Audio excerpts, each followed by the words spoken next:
I am in Struga, a town located at the Lake Ohrid in North Macedonia.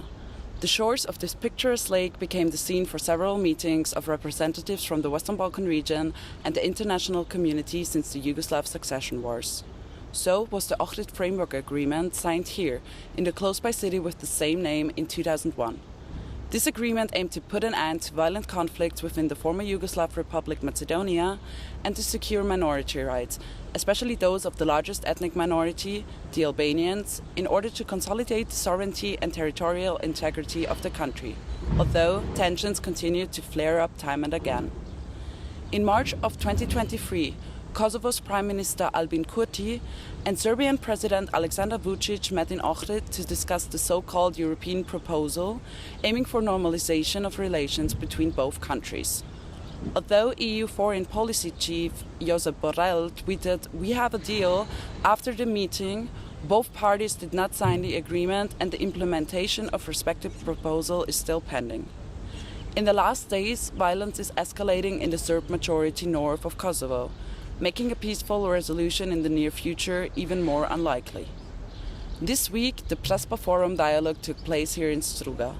And this very day of recording the video, June 17, 2023, marks 5 years of signing the historic Prespa Agreement between North Macedonia and Greece.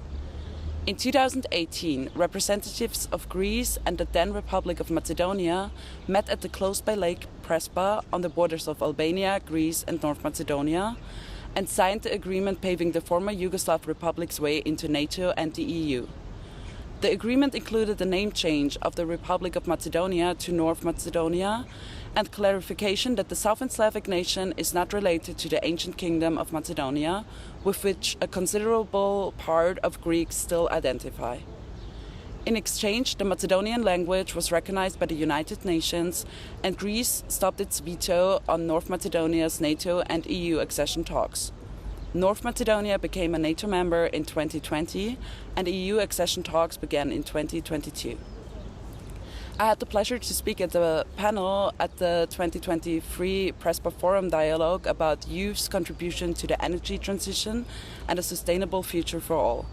In order to achieve these goals, cross-border cooperation is inevitable. Environmental protection does not stop at borders. The air, rivers and lakes do not know borders. Lake Prespa, but also Lake Ohrid, are perfect examples for this. The dispute between Kosovo and Serbia is also reflected in a border lake, namely Lake Gazivoda. How this conflict flows into environmental and energy issues is described in our upcoming issue of our German language magazine Info Europa. Kampf ums Wasser, meaning the fight for water, is published on 15 July, a supplement to the Austrian daily Die Presse and a free-of-charge e-paper. So make sure to read this and many more interesting stories about environmental, social and also military conflicts in the region.